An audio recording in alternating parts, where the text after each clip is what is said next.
the existence of ancient maps which show the world as it looked during the last ice age. We know pretty well how the world looked during the last ice age. And what is the big change? The big change is that during the ice age, sea level was 400 feet lower than it is today. That means that huge amounts of land that were above water during the ice age are now underwater. And therefore, it's odd to find maps which were drawn in the 14th, 15th, 16th century, but where the map makers tell us that they were using much older source maps that were falling apart, that they were trying to preserve the information in those maps, copied them onto their new maps, and lo and behold, they show the world as it looked during the last ice age. They show Antarctica in maps drawn in the 1500s, based on older source maps, when our civilization didn't even know Antarctica existed until 1820. But there it is in all its glory on these much more ancient maps. And then another problem, many of these maps, particularly the so-called portolanos, which are all copies of older source maps, but often incorporate new knowledge that was discovered at the time that the map makers were working, that these contain extremely accurate relative longitudes. And longitude is a scientific issue, which our civilization didn't crack until the middle of the 18th century. In fact, there was a huge prize, an unbelievable prize. I believe it was $1 million British pounds that was offered for anybody who could crack the longitude problem.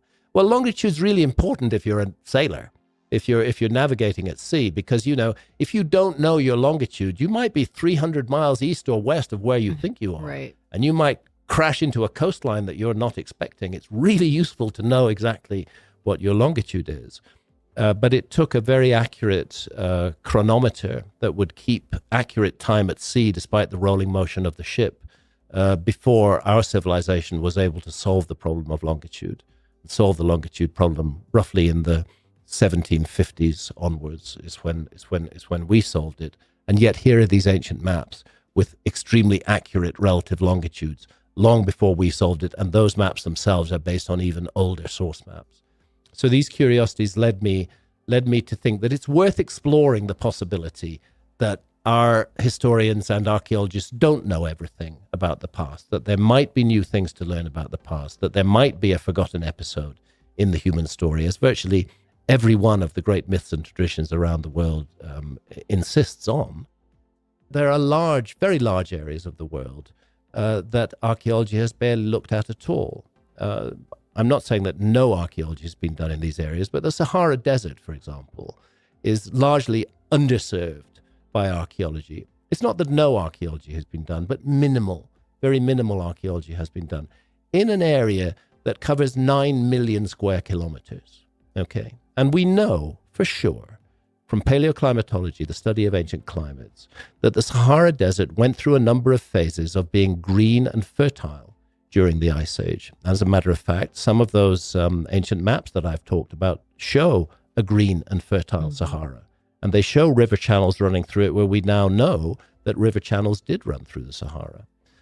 So it was an area at one time, particularly during the Ice Age, when the northern hemisphere was extremely unpleasant in many ways and frozen and dry and inhospitable.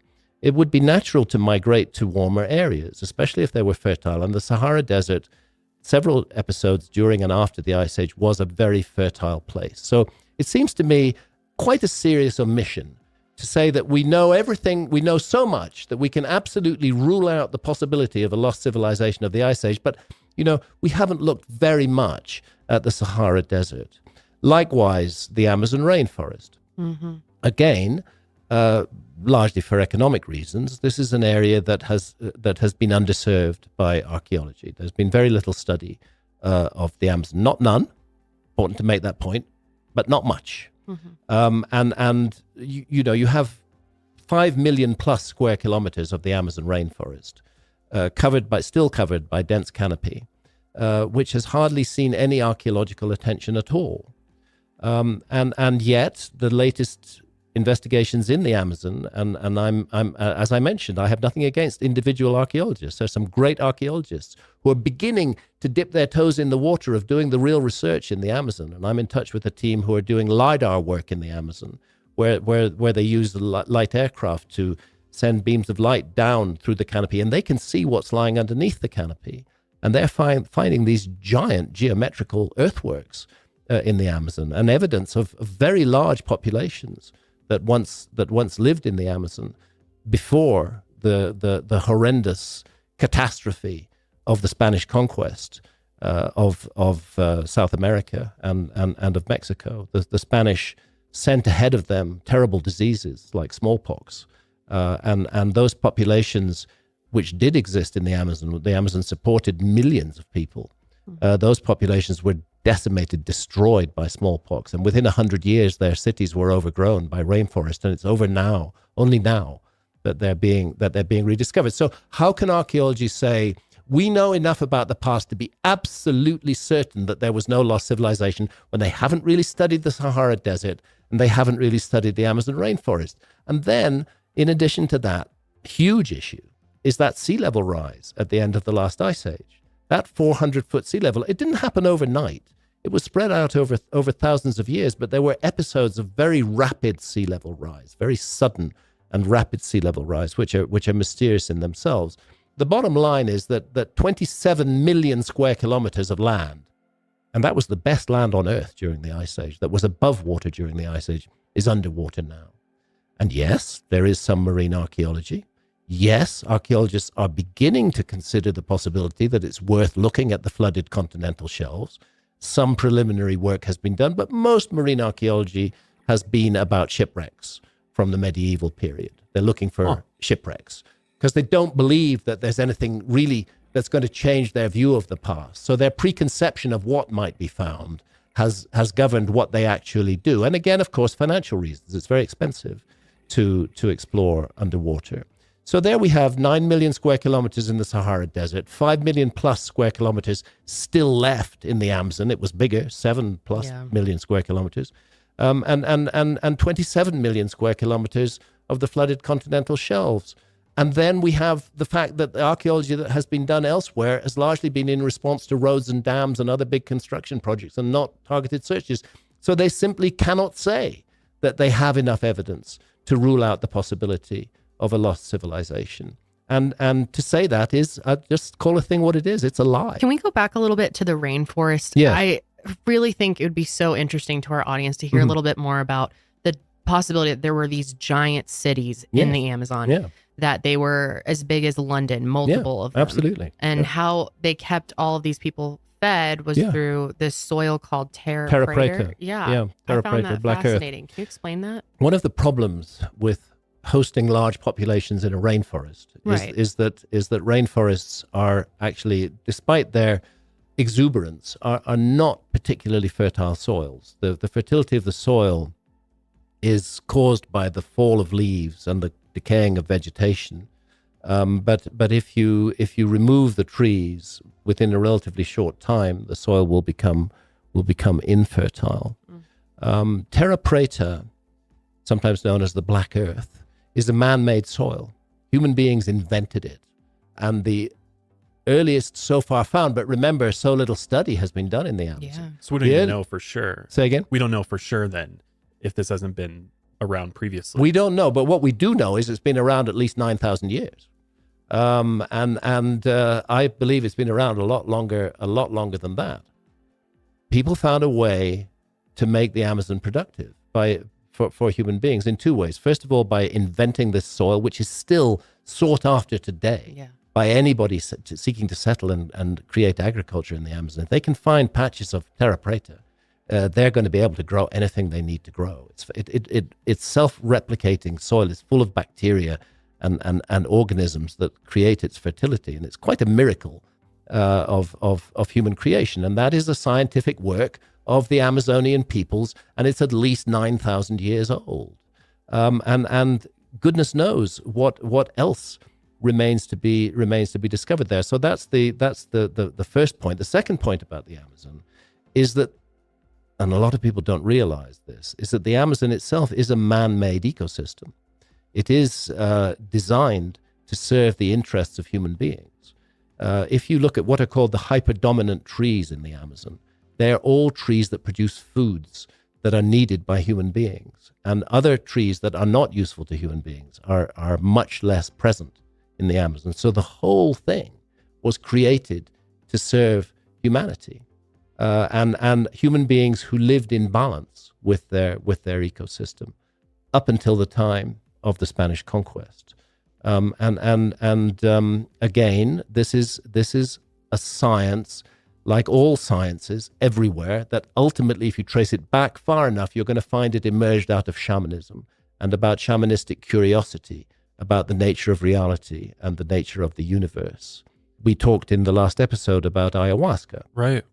A very powerful visionary brew.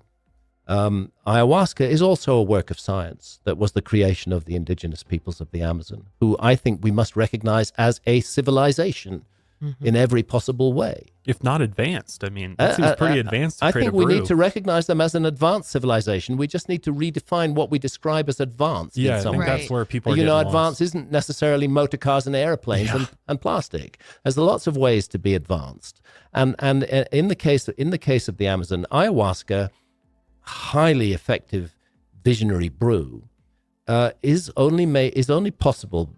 It's important for viewers to understand this, that dimethyltryptamine, DMT, probably the most powerful psychedelic known to science, is not normally orally accessible. That's why people smoke it or vape it. But what they found in the Amazon was a way to make it orally accessible. And that's because the leaves of the chacruna plant contain DMT, pure DMT, but you can't have a trip if you consume or drink a tea made from those leaves, because of an enzyme in the gut called monoamine oxidase, which switches off DMT on contact. So therefore you need a monoamine oxidase inhibitor. Now this is a scientific pursuit. Right, yeah. You need a monoamine oxidase inhibitor in the brew, which is going to shut down that enzyme in the gut and allow the DMT to be absorbed orally. And that's what they found. That's what they discovered in the Amazon. God knows how long. Who knows ago. how long? That's thousands crazy. and thousands of years ago for sure. Wow. Thousands of years ago. And it's an extraordinary achievement when you consider the 100,000 plus different species of plants and trees that exist in the Amazon. To do that solely by trial and error, to put together the most powerful hallucinogen known to science. I don't like that word, the most powerful psychedelic known to science. Yeah. To put it together with a monoamine oxidase inhibitor in, I have to admit, a foul tasting brew. And enable visions to take place, which in Amazonian society and indigenous society are seen as valuable information. We've been taught to trivialize visionary experiences and regard them as some kind of nonsense. But all those archaeologists who think that I attack indigenous societies in some way, which I never do, I have the highest respect for indigenous cultures. They're not recognizing the science that is present in those cultures, the advanced nature of the science. The discovery of ayahuasca is an extraordinary achievement in itself, and then the realization that ayahuasca has useful teachings to bring to us, which Western science dismisses entirely, but which is fundamental to Amazonian civilization, is the second most important thing. So they create a brew, and that brew allows us to gain access to knowledge that would not otherwise be available to us. Sometimes quite practical knowledge. Shamans will use the altered state of consciousness to identify where particular game animals that they wish to hunt are congregating. They will leave their body. Oh, wow. Go up into the astral and look down on this plane, and then they'll come back and report that's where you need to go to hunt. So it's used for practical purposes as well as for spiritual purposes. So the question of the cities. There was a Spanish traveler who crossed the entire width of South America in the 1540s, some years after the conquest of Peru had begun, and a little longer after the conquest of Mexico. He didn't do it as an exploration. It wasn't his intention to explore. He was with 20 other guys, and their intention was to go hunting for a day. and to bring back food for the rest of their team. They went off in a launch, a small boat on the Amazon River, and the Amazon wouldn't let them go back. It just carried them ever eastwards until after a year, they finally came out in the Atlantic Ocean. They started off on the Pacific side, and they came out in the Atlantic Ocean. And on the way, yes, he reported seeing huge cities, sophisticated with advanced arts and crafts, highly populated. Within 100 years, other Spaniards were in there exploring. They couldn't find the cities. So they said, he must have made it all up. And that's what academia continued to say until the LiDAR work began to be done in the Amazon, which revealed that, in fact, those cities, those huge habitations, often joined by straight roadways that run for 100 kilometers or more from one settlement to the other, did exist in the Amazon. Why weren't they found 100 years after the Carvajal? They weren't found because smallpox had utterly destroyed their populations. And once those populations were gone, they weren't able to keep the rainforest at bay, and it consumed those cities. And they're only being found now. So there's a whole hidden history of humanity awaiting us in the Amazon. I'm very glad that some teams of archaeologists are now beginning to do really exciting work in the Amazon, and I'm closely in contact with those teams, and I think that we're going to get a whole new vision of the past of humanity from the work that they're doing. Well, and just the fact that there's still uncontacted tribes there. They're still uncontacted tribes, yeah. That are living. That's absolutely right. The Amazon is the last preserve that has not really been completely corrupted by Western industrial civilization. They don't want our stuff. No. They don't want anything to do with us. They know.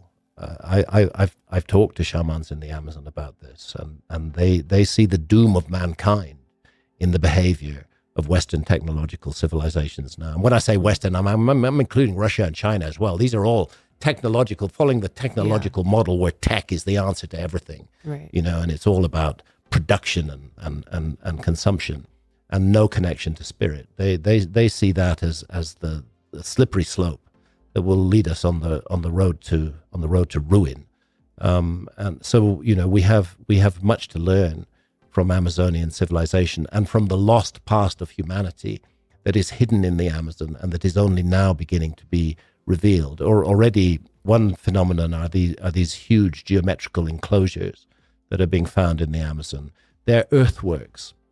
Now, I don't know if you've been to England or not, but we have. In England we have famously Stonehenge. Yeah. And we have a number of other henges. Avebury Henge is a particularly beautiful one. Actually, the word henge means an earthwork. When stone circles are erected inside it, it becomes something a bit more complicated. It's got the big megaliths inside it, and there are those in some of the Amazon cases as well. But those huge geometrical earthworks are almost indistinguishable from the henges that you find in Europe and particularly in Britain. Now, I am not saying that people from Britain thousands of years ago went to the Amazon and taught them how to build henges. And I'm not saying that people from the Amazon went to Britain and taught the Brits how to build henges either. I'm saying that both seem to have been in receipt of a common idea handed down from, to quote Santillana and von Deschen, some almost unbelievable ancestor civilization of remote antiquity. Therefore, it's fascinating to see these enclosures in the Amazon, these earthworks on a very large scale. One of them, called Tequinho, is clearly a geometrical exercise on a huge scale to square the circle, something that geometers have long been interested in. You have a circular earthwork surrounded by a square earthwork that touches it at 4 points around the circle. You have enormous enclosures that are perfectly aligned to true north, south, east, and west. That tells you that astronomers were at work in the creation of those enclosures. And in some cases, they go back very far. In those found thus far, go back at least as far as 3,000, maybe more than 3,000 years ago. But I want to know what else is going to be found in that 5 million square kilometers that hasn't been investigated yet at all. We're just touching the edge of a huge mystery in the Amazon. And interestingly, the geometrical enclosures that have been identified thus far, particularly in the state of Acre in Brazil, contain in their design some connections to ayahuasca visions, which are also full of geometry, and to a particular notion of the Tucano people of the entrance to the other world, which is a geometrical enclosure, and which looks just like some of these enclosures that are on the ground today. So we're seeing science in the form of the creation of these huge geometrical, perfectly oriented structures, and we're seeing it connected to spirituality as well. So this is why you say it's the origins are shamanistic. Like I believe the origins of all civilization are shamanistic, and once that origin is there, then it's up to different cultures to choose which route they take, which way they go. I think that we are dealing with a lost civilization that was shamanistic in its basis, and that pursued a route that was capable of doing all the accurate, detailed measurement over hundreds of years to work out precession of the equinoxes and work out what was causing it, and to regard that information as so important that they encoded it in incredible stories and traditions that were then passed down through the generations. Those number systems keep on cropping up again and again and again and again. And the key number is 72. That's 1 degree of precession. That's hold your finger up to the horizon, and 1 degree of precession is the width of your finger against the horizon. Hard to observe in one lifetime. You need multiple lifetimes. You need people watching and keeping records for long periods of time in order to get this nailed and understand what is happening there. So that's why you don't, because like your critics will say, well, all these civilizations all did it on their own. Yeah. That they, this idea that there was this older advanced civilization that taught everybody how to do stuff is absolutely ridiculous. They did it all on their own. That's what my critics say. Yeah. And so they think that I'm trying to steal the achievements of indigenous societies and hand them over to some sort of civilization like ours. Right. No, that's not what I'm doing. That's a misrepresentation of my position. And anybody who actually reads my books, or watches the series will see that is not what I'm saying, and that's not what I'm doing. I think we're looking at a civilization that emerged out of shamanism and took a particular route, and of course it was an indigenous civilization in its own time, in its own place. But what they don't like is the notion that certain knowledge and information accumulated by that culture was passed down all around the world, so that you find the same essential ideas in Mesopotamia, in ancient Egypt, in the Amazon rainforest, in Mexico, in Guatemala, amongst the Mayan culture, for example. The same essential ideas are being repeated. The same story of a great flood, which brought a former age of the world to an end. The same story of survivors of that flood who went around the world trying to reincarnate or give rebirth to what they had created and shared their knowledge with other peoples around the world. This is truly a pan-American myth. It's found right across the Americas, and archaeologists are now trying to claim that myth was entirely made up by Spaniards, but it's complete rubbish. It long predated the Spaniards, and it's found in many countries in Central America, South America, and in North America. And it's an indigenous tradition that has been passed down through the ages, that there was a cataclysm. It's not just coincidence, Graham, right? I don't believe it's coincidence. Yeah. I believe that it's worth considering the possibility of a remote common ancestor, which passed down key information that was inherited by later cultures and then used in various ways.